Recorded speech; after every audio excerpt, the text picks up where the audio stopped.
Hello there, second chapter ladies. Welcome back to another video on my YouTube channel. Today, I would like to dive into the 3 biggest mistakes that I've made in my side business journey over the past 3.5 years, with the hope that you will hopefully learn from these mistakes or avoid making them yourselves. These are lessons that I wish I would have learned a long time ago, but I think you learn things that you need to learn when you're ready to learn them. So I'm trying to take a little bit of comfort in knowing that it's better to learn them now than to never learn them at all. And I think maybe in the past I wasn't ready to realize I was making these mistakes. So let's dive into mistake number 1. I think in the beginning of my side business journey, being an introvert, I wasn't comfortable showing my face in my social media or in any of my content.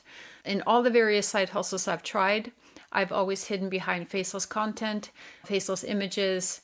And I think this has really hindered my growth in my business because people haven't known who I was. Who is the woman behind the brand? Who is this person who's trying to sell us, this workbook or this guide or this course or whatever it may be. So if I could go back in time, I would try to get over that hurdle, which is really big for many of us, to show up with our face and our voice and use that in our brand, because it really helps the person that you're trying to reach connect with you as a person, with your energy, what you have to offer, and your brand. 3 years later, or 3.5 years after I started, if I could go back in time, that would be the biggest thing that I would do over if I could. I realized about 6 months ago that the main reason a lot of my side hustles were not working was because I was hiding. I wasn't showing up in my business. In November of last year, when I started my podcast, I was taking baby steps to show more of myself in my brand. And so I started with something that felt easier for me, which was just using my voice. And now I've graduated to doing the YouTube videos as well, and who knows what's next. But I feel like I really want my business to succeed, and I don't want to be the reason that my business isn't growing. So this is me stepping up and showing up and hoping that it will make a big difference in how my brand is perceived, and that I will be able to reach the women that I'm hoping to reach in a better way, in a more authentic way, by being myself and showing up. So mistake number 2 would be that I have really sucked at talking about the offers that I've had in my different side businesses. I have not promoted them on social media. I have not really talked about them.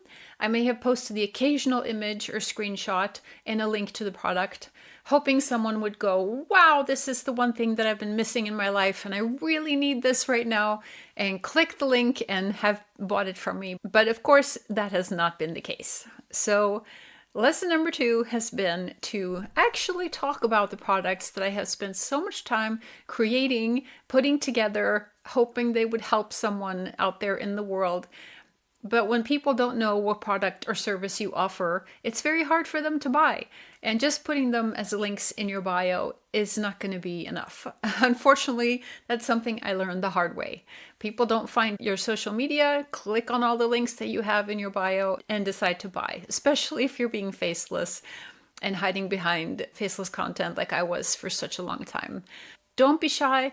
Don't be afraid to talk about what you offer.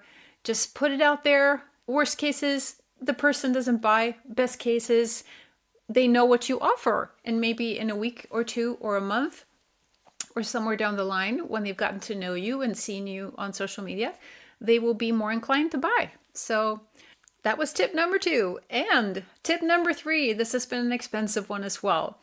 I have previously tried to run ad campaigns to my products and to build some brand awareness. The mistake that I made was that I was spending money on ads that were promoting products that are paid. And when people don't know who you are, they haven't built up the know, like, and trust factor with you, it's extremely unlikely that they're going to buy anything from you, regardless if it's a $9 bundle or it's a $500 course. Don't run ads to products that are paid. You run ads to your lead magnets and your freebies that are a little bit of a window into who you are and what you have to offer and how much value you could bring to your audience. And that is also how you grow your email list, which is something that I have neglected for many years. But now I realized after many years that it's a way to build a relationship with your audience. It's a way to check in on a weekly basis, or more frequently or less frequently if that's what you prefer. So the email list part is not part of my three biggest important lessons, but it sort of ties into the whole ad campaigns that I've been running.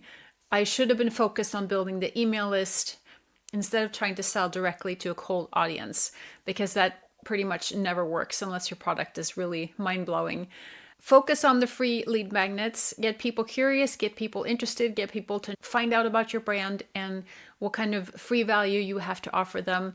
So that's been a very expensive lesson that I'm happy to have learned now, because now that I've changed my strategy and am running ad campaigns to two of my lead magnets, it's just a world of difference. So that is tip number 3 for today. And I hope that you found some value in it. And I'm so happy you're here and that you watched this video. And I look forward to see you again in the next one. Take care. Bye.